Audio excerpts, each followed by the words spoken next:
What's up? Have you ever wondered what's true or what you can actually know, or can we know other people and what they're thinking? Well, today in luck, we're going to talk about truth and perspective. This is the Existential Stoic podcast. I'm Danny here with my buddy Randy. What's up, Randy? Yo, Danny. Yeah, so I was thinking about this because I was told you, well, before, if anybody listened to the past episode, that I was writing my journal a lot and all, and I was thinking a lot about, it was Nietzsche who said that, he said that, all truth is like you need a standpoint. So all truth is dependent upon a perspective. There's no objective truth. So he rejected that idea that, there was any truths that we could all know, essentially. And because we always have to interpret the world, through our eyes, if you want to think of it that way, right? So we're always going to add something to it. We're always going to define it a certain way. And I always found that interesting because, I don't know, it's interesting because we are kind of trapped in ourselves, right? In a sense. And so, can we really know anything that's knowable to everyone objectively? That is a really good question. And before we get into that, we do Oh, need everyone's help yeah, because if you let us know some topics that you're looking for, like maybe questions, philosophical questions you have, you could ask a doctor and a philosopher. And yeah. yeah, we could do some episodes about things, ideas that you have as well. So if you have any questions, ideas, please post in the comments, email us, whatever it is. We would be more than happy to do questions On that or note, our episodes. email is right in the show notes too. So if Perfect. anybody wants to reach out. Perfect. So on to what you were saying about how, yeah, we only can see the world through our own eyes. And I heard this a long time ago, how we only experience our own nervous system. Oh, So that's like good. Got it. because we have all of our senses, but our Yeah, senses are extensions of our nervous system. So like the vi sight, I mean, they're all basically cranial nerves. They're all nerves coming from your yeah. brain.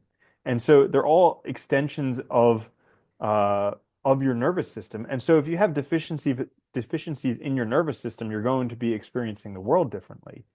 And so how could something be true if, you know, different people have different nervous systems? And then you add to that like emotions, you add feelings, because Yeah. it's funny because one of the things that like Nietzsche talked about too is always like our physiological state and all like all these other things that play a role in how we see the world, how we interpret it. And like, you know this, we talk about this all the time. Like, when you're feeling depressed, like everything can seem so different, right? Like all of a sudden, like stuff you used to have so much interest in, you have no interest in, all of a sudden your valuations get real negative about everything. And it's like the world didn't change. The world is exactly the same as it was, prior to Yeah. that state. It's you that Completely changed. indifferent to you. Yeah, The exactly. world is, before you were depressed, it was completely indifferent to you, and Yeah. after you're depressed, completely Completely indifferent to indifferent you. to you. But I think that's just it, right? It's like it is. The world is indifferent. And, it's not going to just necessarily tell us. And it's funny because I think, it's easy to see, I think, what he was saying when you think about it, especially like with respect to like how we see the world and stuff. But it might even apply beyond that to like even science and stuff like that. Like we can only know, I mean, it's always through a human perspective. We can't know the world any other way. There's no way to get out of that perspective. Yeah, and it's like if you think about it, like, do fish and stuff know that they're in water? I don't know, but it's like, do we know that we're experiencing things in the way that we're experiencing it? Probably not. And also another interesting way of thinking about it. You remember what Russ was talking about a few weeks ago? Where he was saying we're all like the main character in the Yeah, yeah, story of our life, and yeah. everybody else is an extra. But everybody else is the main character in their life, and we're an extra in their life. And so it's a crazy like I try and look at that like when I'm sitting around people watching, I'm like, man, I am like an extra and probably like not even a notable extra in that person's life Yeah. where they're like the main star and they have all this stuff that they're doing and no matter how much whatever, but it doesn't matter. You know what's funny? Actually, on that, there was a study they did where like people have a hard time realizing and being consciously aware that other people have inner conscious lives. And it's that kind of, Well, it's dude, just literally look at that. how we tortured Yeah. people. Well, yeah, it's literally that, right? It's that idea of like you're the main star of the story and everybody else is extras. And if you think about it, like I always think about it in terms of like a classroom, right? You go to class and like you see the same people for like a whole semester, right?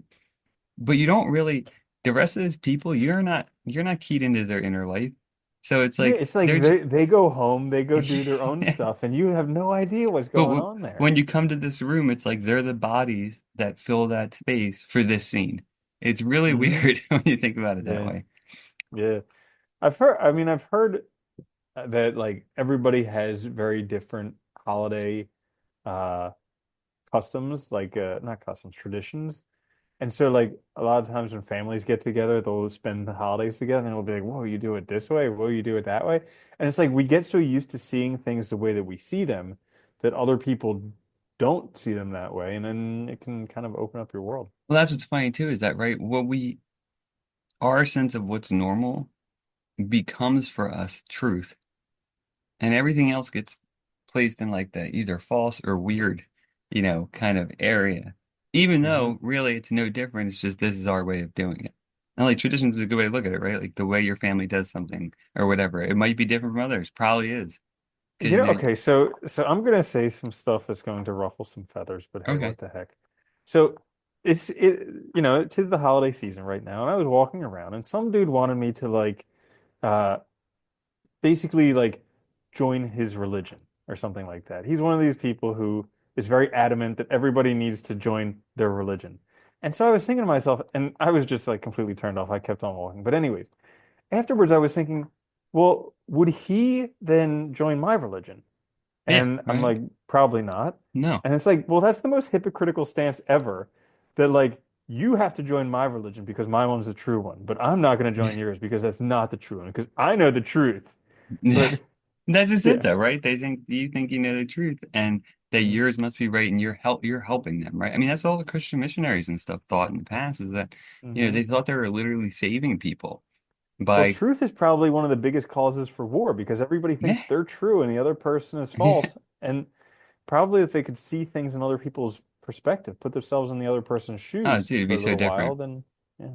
Well, that's our biggest problem, right? I think that's why it's so easy to have like, like in the US, like we've gotten really polarized in the past, like, I don't know, whatever, 15 years, it's gotten worse, I would say. And Ever it's since really, social media. It's yeah, really just social media. Like but I feel like it's social so media easy. is only there for politics. But it's so easy to do that, right? Because once you have that tool, it's so easy to just make everything about two sides when nothing is. Everything's gradations and, everything is a matter of degree. But it's so easy to get people to You're think that, either a racist or you're for yeah, gun control. yeah, It's like, it's like, how is that possible? it's just very funny how it ends up happening, like where everybody thinks, um, you think, I don't know, it's just weird. Everybody thinks like they have the sole like idea of truth. And then if you don't agree with me 100%, you're wrong. Oh, you know what's funny though? Sorry, I didn't mention. You said the thing about the missionaries. We had, yeah, literally last night, two kids came by our house and, they're missionaries. They're dressed in like their ties and all. Yeah. And they knock on the door and I have two dogs and the dogs are barking. I'm like, oh God, because we're on the no solicitor list. They're not supposed to Yeah. come. But I answer the door, the dogs bark. I'm holding one dog, and they're like, "Would you like to come to our church?" I'm like, "No." And I didn't want to be mean Yeah. because these were not like adults. They were like, you Yeah. know, I don't know how old they were, but there was no way they were over I 20. They were love how there's probably all these lists for like no call lists, no solicitor lists, and no one actually pays attention to them. no. I know they don't pay attention at all, and it's like I don't know. It's very weird, and then it's very weird to me too. Like to go out, like, are you actually finding anybody? Like that was like, oh, church? Oh, there's a church here? I didn't know that. I was thinking that exact thing about politics today. Like all these people who are so adamant about their side on politics. I was like, have they ever actually convinced anyone of anything? Has anyone ever been like, oh, I see the error of my ways. Thank you. Well, that's the funny part is like originally the whole idea was is that if you have free speech, right? The whole idea was that you can exchange ideas and, Mill talks about this in Utilitarianism and on Liberty. Like the idea being that like if everybody has the freedom to think for themselves and the freedom to express themselves, then in the public arena, right, rational discourse will weed out bad ideas, essentially. That was the idea. Now that in theory sounds nice, right? That's a very idealization though, because in practice, people don't actually they're not conversing about these things. They want to force other people to believe what they believe because to them that's right, rather than actually listening and talking about it and actually having a conversation and arriving at what is maybe the best thing, which is probably a compromise between the two, really, Hmm. and it's Probably. funny. Yeah. Yeah. Yeah. Truth messes And up a also, lot though. yeah, and also like I was also thinking about how a lot of this technology and social media creates like a static image that we think it is always true. Like, somebody will record something, they'll record it 300 times and they'll edit it to make like one good recording. And then we think like that's the truth and that's the way it's always been. Whereas like back in the day, people had to do like talk publicly. So like Yeah. sometimes it would be good, sometimes it would be bad. Sometimes they would say one thing, sometimes they would say another thing. And yeah. That is true, actually. I never really thought about that too, is that everything's kind of like you have so many opportunities now to do takes and cuts And and and dude, plus with social media, you post something there, it's there pretty much forever. So like, and you know how irrational we are from time to time. Like you're hungry or you're uh, tired or so you're many things. lonely or whatever, angry, and you say this thing. So all of a sudden you say one thing, and then like everybody loses their shit, and then somebody gets canceled because, someone was taking a dump and felt lonely and they posted something and who knows? It is funny. I remember I was taking this is in graduate school, it's going back a ways, but I was taking a class on, it was like social epistemology or whatever the hell, something like that. But we were doing a thing on a study they had done. So basically the idea was like, the premise was like with the internet, and basically a high school level education, you have access to pretty much any information you need, right? So the idea Oh was that, yeah, dude, all the information's out there. yeah, it's all out there, right? So the idea was that like if you have a high school level education, you know how to use a computer basically, like you can operate the internet. You should be a good citizen because you can go out and seek out a bunch of information about all these views, right? So they run the study, and what they found was that 90, I think 7% of people, what they end up doing is only looking at things that affirm their views. They never Hmm. look at the opposite side. They never read anything about anything that contradicts it. And part of that is because, and now I would argue it's probably worse because these algorithms have gotten so sophisticated that they take you down the rabbit hole of more extreme on your views Hmm. rather than showing you other stuff. And that's also Yep. part of the problem. It's like, dude, you can go online and think that like if you're like Republican or Democrat, you can go online and think that's how everybody thinks because that's all you see all the time. Dude, I also noticed this because like I am not an avid social media user. And like some people who I meet regularly at the office, they're always talking about all this stuff that they found. And I'm questioning, I'm like, how on earth do you find this stuff? And they're like, oh, it's on my feed. And I'm like, so hang on, you're just like passively taking this stuff and just like doing it because it just shows up magically. And they're like, yeah. And Yeah, I was like, man, that's crazy. Like people just get fed stuff that's in their interest. Like one dude yeah, likes dogs and coffee, so he's all the time getting everything dog related, everything coffee related, and he just goes to, like whatever shows up, he just goes and does it. And that's great because that's his interest. But like he's never even thought to question that stuff just gets yeah. that basically people are just advertising to him. That's all. Yeah, it's really weird, It's and just magic that it shows up. it is funny because I used to think that too. I was like, how do you find like when people would share memes and stuff? I'm like, how do you even find these? Because I was never on social media, so I had Yeah. no clue. And it's not like you just come across them on the internet. Like you have to go to like, But I asked him this because like I don't use social media, so like I don't have stuff showing up on my feed. But it's like I try and find this stuff and it's difficult to find. yeah. Because And so it has some yeah. idea of like, even if what's crazy too? I was reading that like, even if you don't have like, say, Facebook or something, and I think they still do this, they would make Oh, ghost sure. accounts for Hmm. people. So they take all that metadata they collect and they still make accounts for people so they can use that for their, I guess, Dude, and advertising and stuff. metadata is such a Remember when the it's not NIS, disingenuous. wait, was it the NSA? Right? It was like, Yeah, oh, we probably. only collect metadata. It's like Well, this everything is you the thing. need. Metadata is actually more indicative of what people are doing than the actual data that they're doing. Like it's more indicative to know that somebody's calling like I don't know, some type of number numerous times than actually what they're saying there. Yeah, it doesn't So matter. yeah, so it's a misnomer. That's what it is. Metadata is a Yeah. misnomer because it is like the macro data. Well, it It's like gives you your all the important habits. stuff. Yeah, it gives you your habits. It gives you your tendencies. It gives you, what Hmm. leaning you have for in terms of values and stuff. But I think that all Yep. goes back to this idea of truth, right? That like if it's if it's only our perspective that we see as true, right? Hmm. It's really easy to just discount the rest of the world as being false and forget that there's like a whole world out there with like tons of different ideas. And it's like, Hmm. it's like the missionaries or the guy that like wanted you to join his church. Like there's tons of other religions. Even within the same religion, there's tons of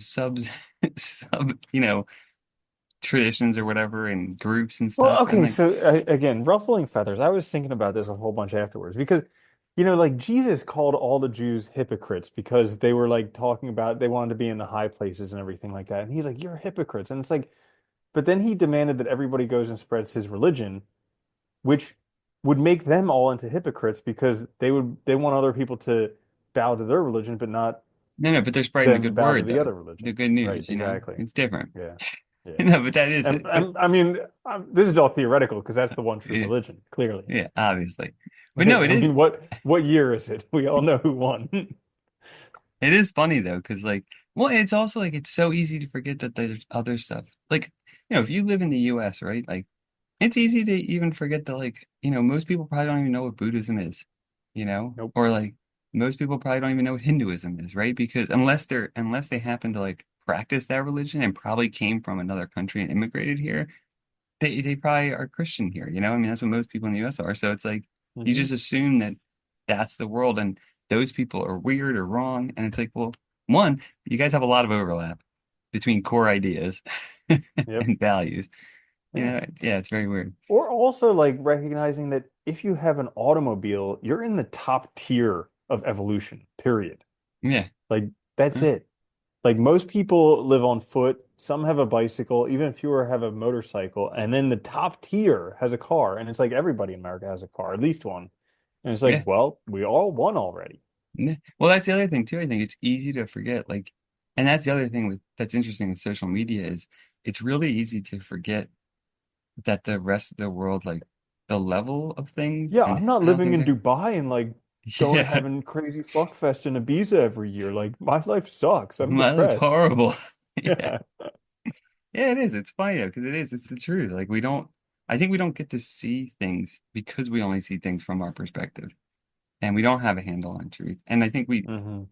we'd be better off. And this is one of Nietzsche's points is we'd be better off if we just keep reminding ourselves that like our truths are not capital T truths. They're subjective truths. They're truths for us from our perspective because it makes us more open to other ideas and it makes us less, kind of rigid and stuck in our own way of thinking. Because it also is detrimental to us too, I think, because it keeps us from doing things that might be better for us because we think it's, stupid or weird or we're unwilling to try things because, we have these ideas and beliefs that we formed that we probably didn't even form ourselves, you Yeah, know? definitely did not form ourselves. No, crazy. Yeah. But it's an interesting practice to try and put yourself in another person's shoes, like see the truths that they're living out. And everybody's trying to do the best they can, even though they frustrate the hell out of me all the time. They're still trying to do the best They are. according to their Yeah. values and what they believe. That's what's funny too, right? It's like nobody's trying to do something. They're not trying to actively do something bad. Mm-mm. Even if it is bad from your perspective, it probably isn't from their own. And that's the other funny thing, you Yeah, know? which is the craziest thing. But like even criminals aren't doing stuff bad from their own perspective. Like No, they're just doing the only thing they know how to get ahead. no, I used to always use yeah, like exactly. I used to use the example of actually 9/11 in class a lot. It was like, because immediately when that happened, obviously, what was the US's response? Was they're evil, right? We need to go after these people, whatever. But it's like, if you think about it from the perspective of the people that did the act, you know, there's no way they thought they were evil. It Mm-mm. doesn't make No, any sense, right? They thought they definitely were not. doing something good and attacking some They were evil. freedom fighters. Yeah. Yeah, yeah, exactly. And it's like, so once you start to realize that, it's like it's very hard to be be affirmed that you have the right truth of the Well, matter. it's just like, I mean, America says that they were right in that scenario and the terrorists were wrong and evil. But if you look back a few hundred years before in the 1700s when America was separating from England, well, guess what? America was the freedom fighters, Yeah, aka terrorists, and England was the one who thought that they were yeah. right. So it's just, And that's just whatever side of the interesting, right? story. And that's like, well, we've always said that in history, right? Like the victors. write history because you write it to Hmm. make it, they were the evil people we had to overthrow and this and that. And it's funny when you think about it because I always wonder how much of like the past we don't actually have a good understanding of precisely because of that. Because like the documents, all the stuff we have that survived is from probably like, the winner's side essentially. So, we Yeah, lose a lot. and so much of history was predated writing, Yeah. and a Well, lot of it was burnt in the Library of Alexandria, all that stuff. Yeah, that's the other thing I thought about a lot too, is like, all these things we have like about like our knowledge about like say the cosmos and like our and like the history of the world, so much of it is speculation. So much of it is guessing. Like, you look at like ancient history, like they find a bone and they're like, all right, so this must mean this, this, and this. And it's like you found one example.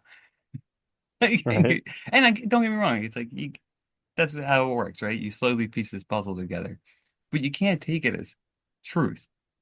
Absolutely, because it's going to change because we have so little information on it. Just like, it's like we didn't know how to deal with what was it like the gravity issue, so it's like dark matter or whatever, Yeah, dark energy. And it's like we still haven't figured out what the hell that is or found it. It's essentially playing the role like the ether used to, back in the earlier theories. And it's yeah. speculation until we can actually figure it out. And I think it's interesting that like we forget how little we know about stuff and how little we actually understand the world. Hmm. True. That's a good point. So before we sign off this episode, just a reminder to everybody, if you have ideas for episodes, you have any questions you Yeah. want us to answer, feel free, reach out to us, email in the show notes, or you can leave a comment on YouTube, No wrong answers. And we'll, except look for at the them. wrong ones. Yeah. You'll know if we don't do it. Yeah, bingo. There you go. Oh, hope you guys enjoyed the episode. We'll be back later with another episode later this week. This is the Existential Stoic podcast. Check us out on YouTube wherever you get your podcast. I'm Danny. That's Randy. See you later, Randy. Later, Danny.